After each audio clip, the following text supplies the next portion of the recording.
Hey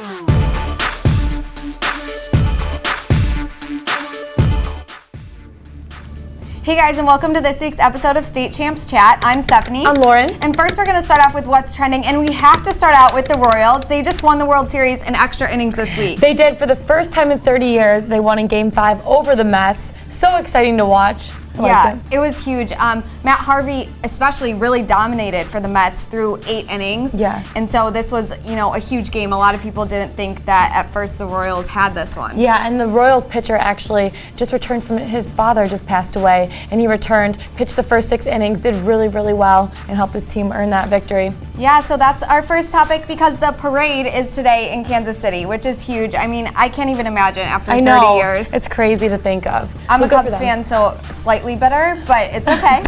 I'm a Tigers fan, so I can't even be bitter because we didn't even make the playoffs this year. Not even close. It's fine. Now it's time to head to our Athlete of the Week, and we had a really sad story come through this week. The quarterback at South Haven, Devon Smiley, passed away this past weekend in a car accident on Sunday. Yeah, he also wrestled and played baseball. It's really, really sad, but people on Twitter and Instagram were tweeting things with the hashtag Devon Strong, and it's just really cool to kind of see the community come together to support this awesome kid. Everyone said, he just had the most infectious smile, which is kind of awesome given his last name is Smiley. And the greatest personality, really hard worker, as Coach said. So we just wanted to, nominate him as our Athlete of the Week. And if you guys have any photos and stuff, definitely join the conversation on Twitter with that hashtag and be supportive for the South Haven community. Definitely.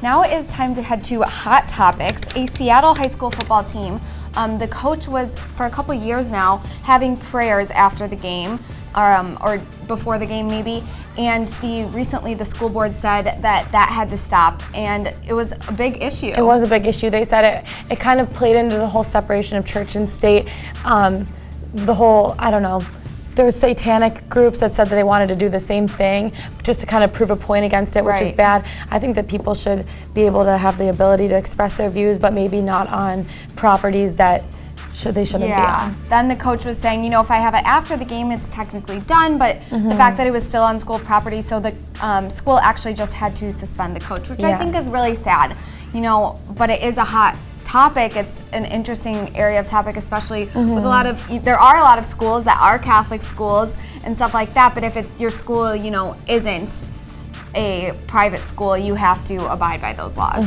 So we just thought that was an interesting topic, especially surrounding football, because I think a lot of teams, have various religious practices. Exactly, and you see people after they score touchdowns in the NFL, high school, pro, college, whatever, they do like the little prayer, point up to God, or whatever. So I think it's interesting that there was a lot of attention brought to this. So we wanted to share that with you guys. Keeping it in football, score or fumble this week.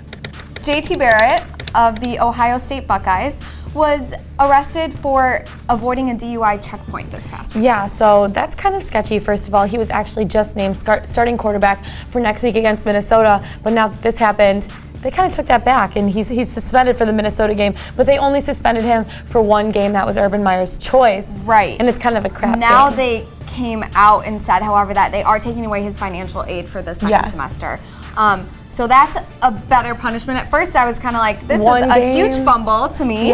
Because, only one game, a game that wasn't one of their biggest games, that's his only punishment. So I think it's good that they're taking away his financial aid. And I think you also see like kids from other schools, like Michigan's Graham Glasgow got arrested for a DUI last season. He was actually suspended for the first half of the season. So I think that was kind of it's interesting that the punishment was only one game. I think that's a fumble, personally. Me too. I do as well. I do think it's a score that they're recognizing it and taking it seriously. I hope that they definitely take it seriously. A lot of his teammates were saying, we know him really well, he made a mistake.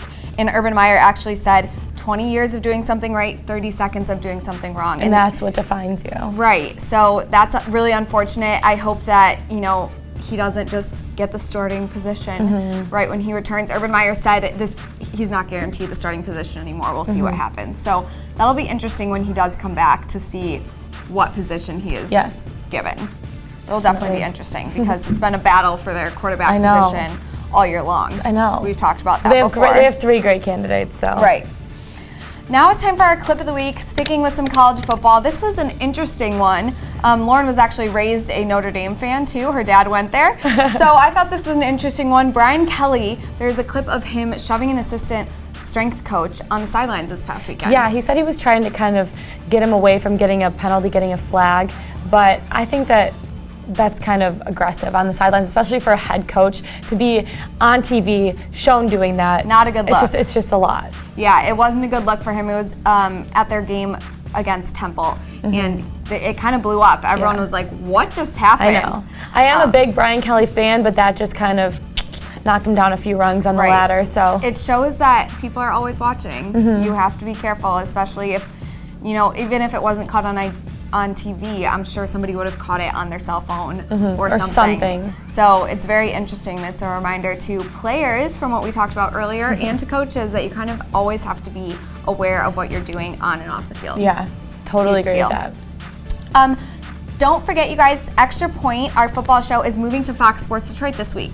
It's going to be the second half hour, so State Champs will be on at 9 a.m. and Extra Point on at 9:30. You can catch Lauren and I on both of those. She has a great story on State Champs this week, too.